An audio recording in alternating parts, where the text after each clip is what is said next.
Tudo bem, gente? À disposição de vocês. Mais uma vez aí. Boa tarde a todos. À inteira disposição. Qual a previsão de entrega do pedido? Por que essa demora até quinta-feira? Porque nós estamos... primeiro, não há nenhuma definição ainda com relação a se nós vamos entregar a peça na quarta ou na quinta-feira. Nós estamos elaborando a peça e com uma responsabilidade muito grande, que é exatamente a elaboração de uma peça como esta, isso tem que ser feito com calma, não é 1, 2 dias que fará a diferença, mas eu asseguro a vocês que nós estaremos ainda no curso dessa semana protocolando o pedido de impeachment que foi autorizado pelo Pleno do Conselho Federal da Ordem na sessão da madrugada de sábado para domingo. Eu gostaria que o senhor, então, mais uma vez esclarecesse qual é a avaliação da OAB sobre o pedido e a avaliação dos trechos das conversas gravadas, onde a OAB encontrou impropriedade, crime de responsabilidade. Bom, primeiro, muito se está discutindo hoje no que diz respeito à questão da validade da gravação, de eventuais interrupções ou alguma edição no áudio, né? E nós não entramos nesta avaliação, nós não fazemos alguma avaliação sobre isso nesse momento. Por quê? Porque a peça da OAB e a decisão que foi tomada pela Ordem dos Advogados do Brasil, ela tem exatamente como base as declarações do próprio presidente da República. O presidente da República, ele em momento algum nega os fatos e nega a interlocução que teve. E, portanto, mesmo que o áudio, e não estou dizendo que tenha, mas mesmo que o áudio pudesse ter em algum momento alguma edição, as próprias manifestações e as duas declarações formais do presidente da República reconhecem já o teor do diálogo que ele teve com o empresário. E é isto que é indiscutível, é isto que é hoje confirmado, né, pelo próprio interlocutor. Portanto, nós estamos produzindo, e a decisão do Conselho Federal da Ordem, ela levou muito mais em consideração o fato do presidente ter escutado tudo o que escutou e confirmado que escutou e não ter feito nada com relação a isto, não ter tomado uma atitude com relação a isto, do que propriamente o desdobramento e o conteúdo integral do próprio áudio. Presidente, isso é prevaricação? Isso seria prevaricação na análise da OAB? Prevaricação, isso seria crime de responsabilidade com base na própria Constituição, e foi esta a decisão tomada pelo Pleno. Importante também esclarecer a vocês que essa decisão tomada pelo Pleno do Conselho Federal, ela foi tomada não apenas por 25 votos a 1, ela foi tomada por 25 bancadas, compostas, cada bancada, por 3 conselheiros federais da OAB, contra uma bancada composta também por 3 conselheiros federais. Portanto, nós temos 25 bancadas, com 3 conselheiros federais, cada uma delas, representando as 27 seccionais do Brasil, que muitas delas, ainda antes dos seus conselheiros federais, que são os representantes, juntamente com os presidentes das seccionais, tiveram reuniões nos estados antes de virem ao Conselho Federal. Aliás, exatamente o mesmo procedimento que tivemos quando a Ordem dos Advogados do Brasil votou, primeiro avaliou e depois votou pelo afastamento, pelo pedido de impedimento da presidente Dilma Rousseff também. Presidente. Ou seja, situações que guardam perfeita simetria. Presidente, o presidente Michel Temer ele diz que não tomou nenhuma atitude por considerar que era uma mentira o que o delator relatava ali para ele naquele momento. Isso muda de alguma forma a avaliação dos senhores? Não muda por isso que disse, né? Na medida que o senhor presidente da República diz que este empresário é um fanfarrão, que ele não levou em consideração porque tinha esta condição do empresário, de ser um fanfarrão, enfim, de ser um delinquente, e o presidente não teria tomado nenhuma atitude por conta disso, me parece que é mais uma situação que agrava efetivamente o fato, né? Porque se o presidente da República sabia que nós estávamos diante de uma pessoa, de que ele estava diante de um interlocutor que era um fanfarrão e um delinquente, primeiro o presidente não deveria nem ter recebido.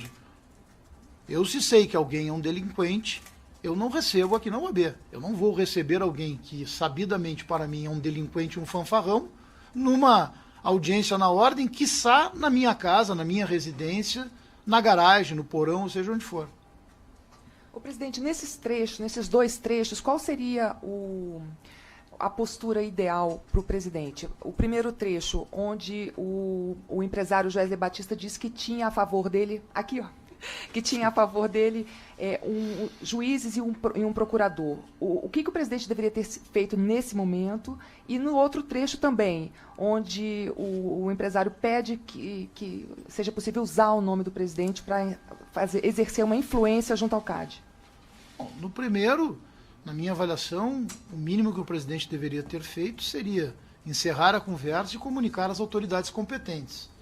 E no segundo, também, na minha avaliação, jamais o presidente deveria indicar um interlocutor para um fanfarrão ou para alguém que é um delinquente. Presidente, a gente tem também 9 outros pedidos de impeachment já protocolados desde esse escândalo. O que esse pedido da OAB tem de diferencial? Os senhores acreditam que ele pode ter alguma vantagem frente aos demais? Eu respondo exatamente olhando para esta mesa. Por que o pedido da Ordem dos Advogados é um diferencial? Por que o pedido da OAB é tão importante? Por que todos os senhores e as senhoras estão aqui hoje? Porque nós estamos diante de uma instituição que tem 86 anos, que ao longo da sua história pediu, até então, até o início desta gestão, pediu apenas o afastamento de um presidente da República, que foi Fernando Collor de Mello, e que trabalha de forma absolutamente técnica e responsável. Vamos também recuperar aqui, assumir a presidência nacional da Ordem no dia 1º de fevereiro deste ano, do ano de 2016. De 1º de fevereiro de 2016 até os dias de hoje, nós temos aí uma gestão de 1 ano e 4 meses. No primeiro dia da minha gestão, o primeiro processo que pautei na pauta do Conselho Federal da OAB foi exatamente o afastamento do então presidente da Câmara dos Deputados, que naquele momento era o todo-poderoso da República. Hoje nós, quando falamos de Eduardo Cunha, nós estamos falando de um réu que está preso. Naquele momento, quando pautei no pleno do Conselho Federal para que a OAB tomasse uma posição com relação a ele era o presidente da Câmara dos Deputados e todo-poderoso da República. A Ordem dos Advogados do Brasil, no dia 1º de fevereiro, tomou uma decisão pelo afastamento do presidente da Câmara dos Deputados. Essa foi a decisão do plenário do Conselho Federal, a partir do momento que submetemos a avaliação do pleno aquele tema. No momento seguinte, nós tivemos a situação da delação do ex-senador Delcídio do Amaral. O que nós fizemos? Eu fui muito questionado naquele momento por que alguns colegas e a própria sociedade me perguntavam: o senhor vai pautar, o senhor vai pedir o impeachment da Presidente da República? O que eu disse naquele momento? Todos vocês me acompanharam nisso e vão lembrar. Eu disse: eu não vou pautar o pedido de impeachment da Presidente da República, então presidente Dilma Rousseff, com base em notícias de jornal, de televisão ou de revista. Naquele momento, uma revista de ampla circulação nacional havia dado a informação de um vazamento, né, de grande parte de uma delação premiada que lá estava. O que nós fomos fazer? A OAB foi ao Supremo Tribunal Federal, eu requeri formalmente ao então saudoso ministro Teori Zavascki, requeri formalmente ao ministro Teori Zavascki que quebrasse o sigilo daquele processo e daquela delação. Tão logo o ministro Teori Zavascki me sinalizou e deferiu a quebra do sigilo, eu convoquei uma sessão extraordinária do Pleno do Conselho Federal e pautei imediatamente ao Pleno a questão do afastamento, do impeachment da Presidência da República, da então presidente Dilma Rousseff, com base nos documentos oficiais, com base na cópia do processo. A mesma coisa fizemos agora, quando tivemos o conhecimento de todo este fato, na quarta-feira à noite. Eu não estava nem em Brasília, eu estava em Alagoas, num compromisso institucional da OAB, na Conferência Estadual dos Advogados de Alagoas. Imediatamente cancelei toda a minha agenda em Alagoas e voltei a Brasília com esta intenção, para que pudéssemos formalmente manifestar o entendimento da ordem pelo levantamento do sigilo. Aliás, eu tenho defendido isto, e vocês têm acompanhado, há muito tempo. Né? O sigilo hoje, ele conspira contra a sociedade, ele conspira contra essa depuração que nós temos que fazer.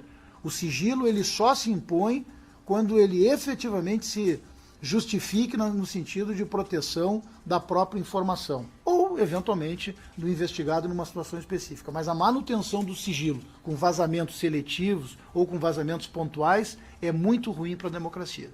E aí, a partir do levantamento do sigilo, pautamos no Pleno do Conselho Federal, chamei uma sessão extraordinária do Conselho Federal da Ordem para avaliarmos a questão do, então, hoje, presidente da República, Dr. Michel Temer. Presidente, boa tarde. O STF vai avaliar o áudio e também vai decidir sobre o inquérito.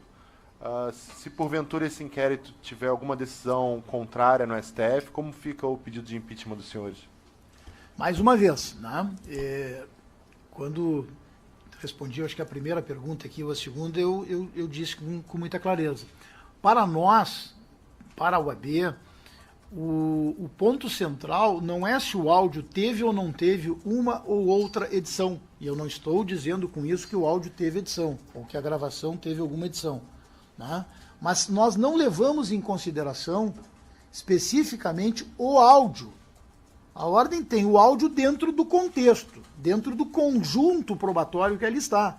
Mas a ordem tem, e a OAB levou em consideração, o Conselho Pleno da OAB levou em consideração as manifestações do senhor presidente da República, que em momento algum nega o conteúdo da conversa, que em momento algum desqualifica o que foi dito na conversa, desqualifica sim o seu interlocutor, mas não o que foi dito na conversa. E, portanto, esta colocação do presidente da República significa a confirmação da veracidade do que foi ali colocado. Presidente. Que pontos chamaram mais atenção? As nominações que foram cometidas, a interferência junto aos órgãos do governo, do CAD, do CVM, o que o senhor considera mais grave naquele diálogo todo? Se o senhor levar em conta aquela fase específica do presidente? Olha, eu digo a vocês que tudo ali é gravíssimo. Todas as colocações feitas, o conteúdo integral desta conversa é gravíssimo. Se algum ponto não estiver correto ou que tenha sido eventualmente objeto de alguma manipulação, o presidente da República também terá, e isso é importante que seja dito e que as senhoras e os senhores tenham essa informação. O presidente da República não está sendo acusado pela OAB, a OAB não está protocolando um pedido de impeachment que seja uma sentença. A OAB está protocolando um pedido de impeachment do presidente da República com base nestes elementos que nós tivemos acesso, e que todos os senhores e a sociedade teve acesso, e o presidente da República terá toda a condição, e a Ordem dos Advogados do Brasil será a primeira a defender isto expressamente, mas a OAB o presidente da República terá toda a condição de exercer o seu livre exercício de direito de defesa, contraditório, e nós estaremos defendendo o devido processo legal para que o presidente possa, ele sim, produzir a sua defesa. Agora, os fatos que estão postos ali e a colocação do presidente nas duas entrevistas que deu, nos dois pronunciamentos à nação que foram feitos pelo presidente, em nenhum dos dois pronunciamentos o presidente inquinou ou afirmou que aquela conversa e que aquele diálogo ele não teria tido e que não teria escutado aquilo. E mais, quando o presidente da República diz que ele não levou em consideração o que ele estava ouvindo, porque a pessoa é um fanfarrão, é um delinquente, né, e, portanto, ele não teria levado em consideração e achou que aquilo tudo era uma fantasia, nós podemos ver que não é uma fantasia, tanto é que nós temos um membro do Ministério Público que foi relatado ao presidente, que aquele membro do Ministério Público está preso hoje. Então, um membro do Ministério Público está preso por força exatamente da sua participação neste episódio. Ou seja, não é um episódio que se possa dizer que ele seja fantasioso. Presidente, Ivan Brandão da Band News, só para... A liderança do governo no Congresso Nacional afirma que o presidente Rodrigo Maia não vai aceitar nenhum pedido de impeachment protocolado. Ao mesmo tempo, a gente tem no Supremo uma decisão do ministro Marco Aurélio, que foi já liberada para a pauta, ainda não foi marcado pela presidente Carmen Lúcia, de que a Câmara monte aquela comissão do impeachment contra o então vice-presidente Michel Temer. A OAB pretende também fazer algum tipo de... não sei se pressão é a palavra certa, mas para que esse pedido seja avaliado diante da recusa da Câmara em montar essa comissão de impeachment. E mais uma pergunta, eu queria que o senhor fizesse um paralelo, uma comparação entre os crimes que constam no pedido de abertura de inquérito contra o presidente Michel Temer e uma pedalada fiscal. Bom, primeiro com relação ao presidente da Câmara, Rodrigo Maia. A prerrogativa de dar seguimento a um pedido de impeachment ou não é do presidente da Câmara. Agora, quem tem prerrogativas tem responsabilidades. E, portanto, se ele, de uma maneira ou de outra, descumprir as suas prerrogativas, quem terá que julgar isso num primeiro momento são os seus eleitores e a sociedade brasileira. Quanto ao fato de a ordem tomar ou não alguma atitude no campo judicial com relação a isto, é algo que pode ser avaliado num segundo momento. Eu não estou agora, nesse momento, pelo turbilhão de situações que nós estamos tendo aí. Aliás, vocês têm colocado muito em evidência essa frase, né? A crise está em movimento. Eu tenho procurado focar em situações pontuais, porque a responsabilidade que todos nós temos também ela é muito grande. No que diz respeito a uma eventual cotejo entre uma e outra situação, eu me reservo o direito de não fazer, porque isso quem tem que fazer é a sociedade brasileira. Leandro de Souza, da TV CNT. Só para complementar, só é importante também deixar mais uma vez, mesmo que eu seja repetitivo, eu posso não entrar nesta avaliação formal de um e de outro, mas posso entrar numa outra avaliação que também é formal no que diz respeito ao OAB. No que diz respeito à nossa instituição, a Ordem dos Advogados do Brasil admitiu o mesmo procedimento para avaliação e decisão sobre o impeachment da presidente Dilma Rousseff, foi o mesmo que nós utilizamos para a avaliação e procedimento do pedido de impeachment do presidente Michel Temer. E é importante também que seja dito a vocês, o resultado de um e de outro, porque nós tivemos na decisão que determinou o ajuizamento do impeachment da presidente Dilma Rousseff, uma decisão por 26 votos a 2. 26 bancadas a uma bancada e a um membro honorário vitalício. Ou seja, e aqui nós tivemos uma decisão de 25 votos a 1. 25 bancadas, com 3 membros cada uma dessas bancadas, a 1 voto, né, de uma bancada com 3 membros. Ou seja, são decisões, eu não sei se vocês perceberam isso, mas são decisões muito semelhantes, em termos numéricos, inclusive, mas diametralmente opostas no que diz respeito à ideologias partidárias. Isso é uma demonstração clara para a sociedade brasileira, para a advocacia, de que esta casa é uma casa da democracia e que tem, sim, como fundamento o partido desta casa aqui, o partido da OAB, é o Brasil. A nossa ideologia é a Constituição Federal da República Federativa do Brasil. E estas duas decisões demonstram isso, que ideologias partidárias e paixões políticas não estão à frente das decisões que a Ordem dos Advogados do Brasil tem tomado. Desculpe. De qualquer forma, presidente, a aceitação do processo na Câmara dos Deputados ela é um movimento político. A defesa jurídica do presidente, na hipótese da aceitação, vai se dar posteriormente. Neste caso, a OAB pretende, e a gente tem experiência dos outros impeachments passados, os 2 últimos impeachments, os 2 que se passaram, houve um movimento, foi necessário um movimento político, sim, de rua, e com a integração da OAB nesse processo. A OAB, nesse sentido, pretende, sim, se integrar a um movimento de rua ou fazer um movimento político para que esse processo seja aceito na Câmara dos Deputados. Isso só me permite, eu quero ir um pouco além. Na hipótese de aceitação do processo de cassação do presidente, há um segmento legal que deve ocorrer, né, com a sucessão e com a eleição dentro do Congresso Nacional. A OAB entende que deve seguir esse processo que já consta na Constituição, ou entende que talvez haja necessidade de se discutir, por exemplo, a aprovação de uma emenda constitucional que antecipe as eleições? Primeiro, com relação à ordem integrar-se ou não, ou chamar, ou participar, ou incentivar um movimento de rua com relação a isso, não é uma situação ainda definida na OAB. Não tenho isso ainda claramente definido, nós estamos avaliando isso, né? Os dirigentes da ordem estão hoje avaliando a melhor forma de nós conduzirmos isso. Nós queremos, e eu tenho defendido muito, a pacificação do Brasil. Eu acho que o Brasil precisa de menos arrogância, de mais tolerância, o Brasil precisa de menos confronto e mais encontro. Nós vivemos um momento muito difícil. Tudo isso que está acontecendo hoje não faz bem para a nossa economia, não faz bem para o Brasil. E, portanto, com a responsabilidade que eu tenho hoje como presidente nacional dessa instituição, que tem mais de 1 milhão de advogados inscritos, e é uma instituição, a maior instituição de membros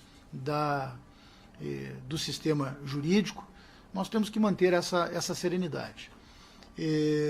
Com relação a outra questão, o que eu tenho dito é o seguinte: nós temos a Constituição Federal que está aí e que deve ser cumprida. Qualquer alteração, qualquer solução fora dos termos da Constituição, que traga alguma ruptura constitucional, ela não tem e não terá o apoio da Ordem dos Advogados do Brasil.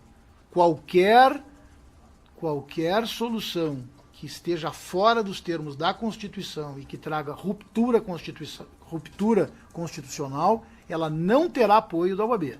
Isto significa dizer, ou não significa dizer, que a Ordem dos Advogados do Brasil não possa, não a partir do seu presidente, mas o que eu tenho feito sempre, a partir do seu plenário, que eu estou aqui exteriorizando o que o plenário do Conselho Federal da OAB pensa, o que os 27 presidentes e seccionais pensam juntamente com seus plenários.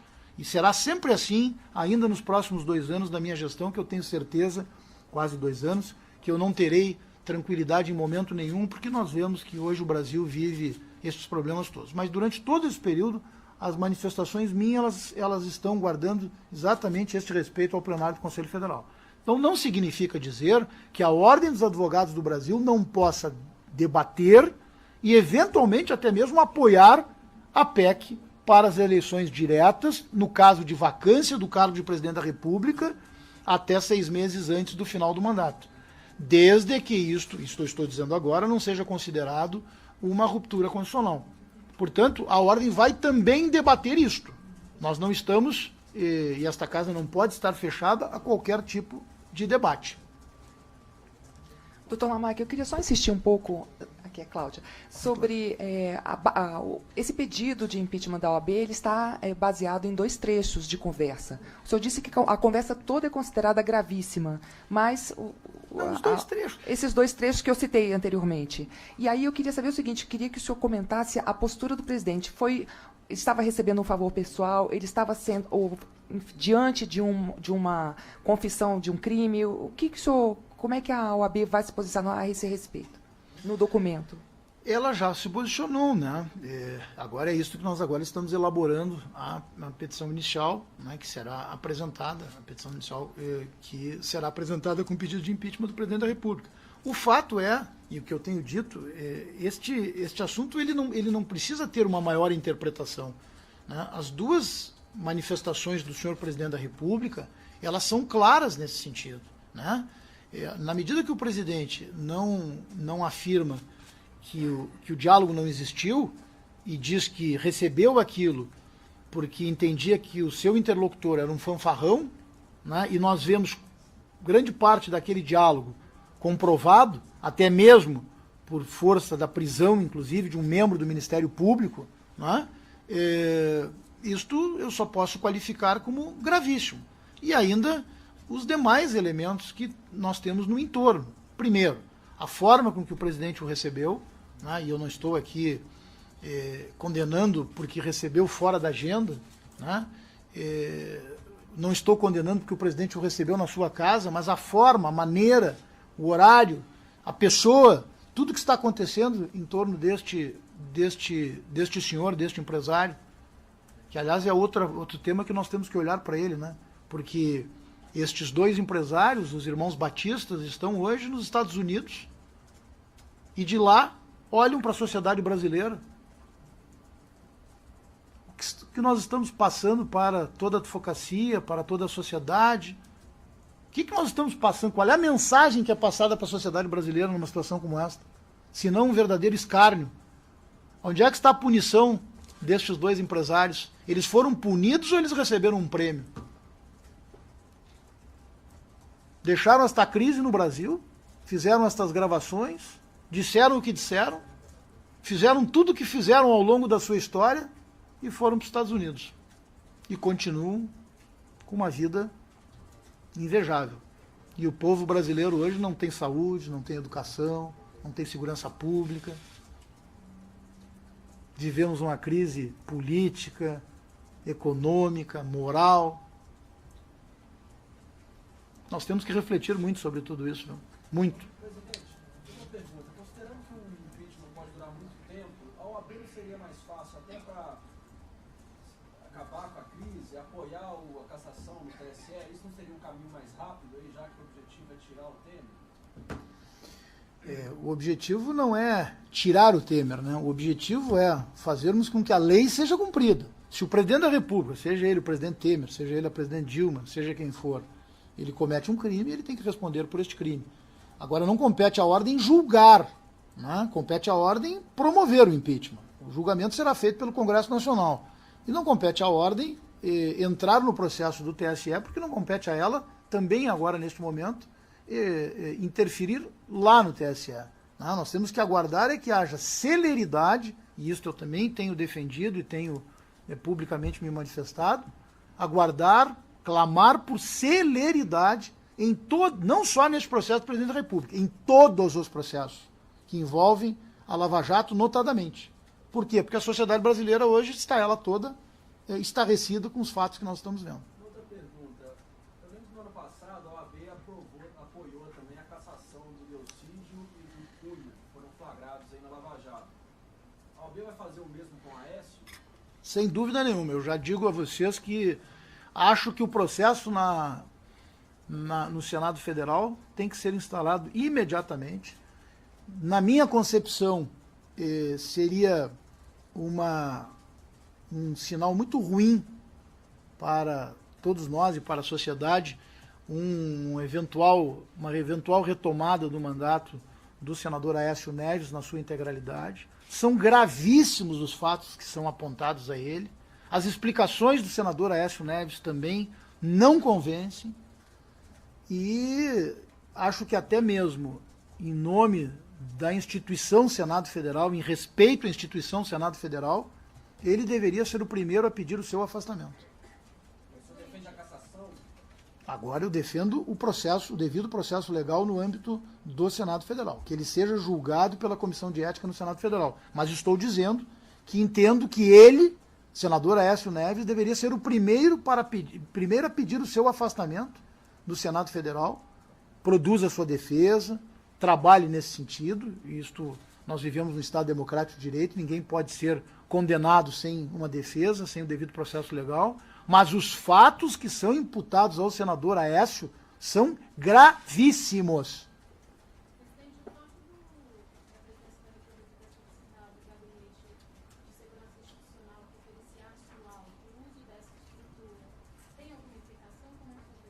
Desculpa, eu não peguei, não ouvi todo. Da presidência da República ter solicitado ao Gabinete de Segurança Institucional que faça a perícia do áudio. Na sua opinião, tem alguma implicação no uso dessa estrutura? É algo que merece até uma reflexão. Né? Mas nós estamos diante de tantos outros fatos tão graves. Acho que o presidente da República tem que ter o direito, né, de ter a sua estrutura também, né, para que ele possa avaliar se há alguma montagem, alguma coisa contra a estrutura da Presidência da República, né, a figura da instituição Presidência da República. Até não vejo, mas teríamos que refletir um pouquinho melhor.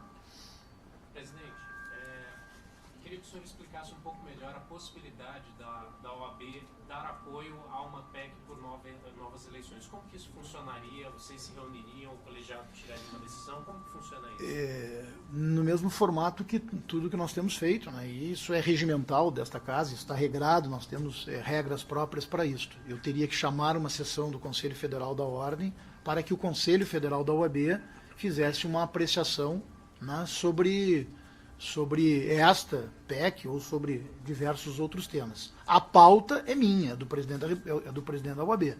Né? E, portanto, na avaliação agora, nos próximos dias, eu vou verificar, avaliar quais serão os pontos mais importantes para que a Ordem possa defender nesse momento.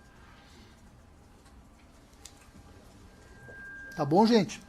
Esclareci para todos. Sempre à disposição. Muito... Por favor. Provavelmente não dar a continuidade na quarta-feira, isso interfere alguma coisa no pedido de vocês? O que vocês estão esperando? Da nossa avaliação jurídica, sobre a avaliação jurídica da UAB, nada. Absolutamente nada. Não interfere, por quê? Porque a Ordem, eu expliquei, a Ordem tomou uma posição, a UAB tomou uma posição, não apenas com base no que nós ouvimos nos áudios, mas no que nós ouvimos do presidente da República. Se o presidente da República não tivesse se manifestado da forma como se manifestou, se o presidente da República não tivesse confirmado parte do teor da conversa que estão nos áudios, a situação poderia ser diferente. Mas não é isso que nós temos hoje, nesse momento. Com relação à data para entrega, se nós vamos entregar na quarta, se nós vamos entregar na quinta, eu já estou afirmando a vocês que ao longo desta semana nós estaremos entregando a peça e o pedido de impeachment do presidente da República, protocolando. Nós podemos, eventualmente, termos que definir esta data para quinta-feira ou para quarta-feira. Por quê? Porque eu também tenho um processo de convite aos dirigentes da Ordem que querem estar comigo neste momento. E muitos deles moram fora de Brasília. Então nós tivemos, inclusive, um problema. Teve uma bancada que não votou, quero esclarecer isso a vocês também. A bancada do Acre, muitos colegas de vocês, muitos de vocês me perguntaram. A bancada do Acre, que foi a única que não compareceu, nós tivemos 25 bancadas contra uma. A bancada do... Não, 25. 26 foi no caso da presidente Dilma Rousseff. Na casa do presidente Dilma Rousseff, foi 26 bancadas que votaram pelo impeachment contra uma que votou contra o impeachment. No caso do presidente Temer, nós tivemos 25 bancadas contra uma bancada. Só que nós tivemos uma ausência, que foi a bancada do Acre. A bancada do Acre não conseguiu chegar no Conselho Federal no sábado à noite por uma questão de deficiência da malha aérea. Por isso os conselheiros federais do Acre não se fizeram presentes. Por isso o presidente da UAB do Acre não se fez presente. Me informaram, me comunicaram formalmente isso e por isso eles não conseguiram aqui estar. Mas fizeram uma reunião formal no Acre também, uma reunião do Conselho Seccional do Acre, que emprestou também apoio à decisão do Conselho Federal da Ordem, no sentido de que a UAB tomasse essa decisão de ingressar, de protocolar com pedido de impeachment no Congresso Nacional, aonde, reitero mais uma vez, a Ordem será intransigente no que diz respeito ao direito do senhor Presidente da República de produzir a sua defesa com contraditório e com devido processo legal. Presidente. Não conta porque eles não estavam pessoalmente, não assinaram a ata e não estavam formalmente. Essa decisão é uma decisão formal, isso não é uma reunião. A OAB não se reúne a partir de uma reunião informal. Ela se reúne a partir de uma reunião formal, com regras, com normas. Então, por isso, esta decisão ela não pode ser tomada contando a decisão ou a vontade da bancada do Acre. Presidente, por favor, só para ficar claro aqui, ó, no caso o presidente Temer teria prevaricado, né, na avaliação do senhor, quando ele não denuncia o suposto crime lá do Joesley. É isso que baseia a sua afirmação de que ele cometeu crime de responsabilidade? Só para ficar claro. Também. Isso está sendo agora elaborado na peça e tão logo nós tenhamos, eu me comprometo, já me comprometi, obviamente nós vamos distribuir para todos vocês e vocês vão ter a argumentação técnica toda. Mas em síntese, é isto. Pode. Ô, presidente, só uma última pergunta. Não quero dizer até quinta, porque daqui a pouco, se eu tiver que, por uma questão de logística, tiver que botar na sexta, eu acho que melhor seria vocês dizerem que até sexta-feira. Mas vocês podem ter certeza que todos vocês serão comunicados de uma forma imediata, para todos. Esse é o meu sistema de trabalho, tá? O fato de o presidente Temer não ter negado o conteúdo das conversas, pelo menos desses trechos dessas conversas, o senhor acha que então não existe, ele não está fazendo uma defesa? O que isso pode significar? Essa pergunta tem que ser feita ao presidente da República, né? Eu não tenho condições de responder, porque não sei o que passa na cabeça do presidente da República. Tá? Desculpe. Obrigado, viu, gente?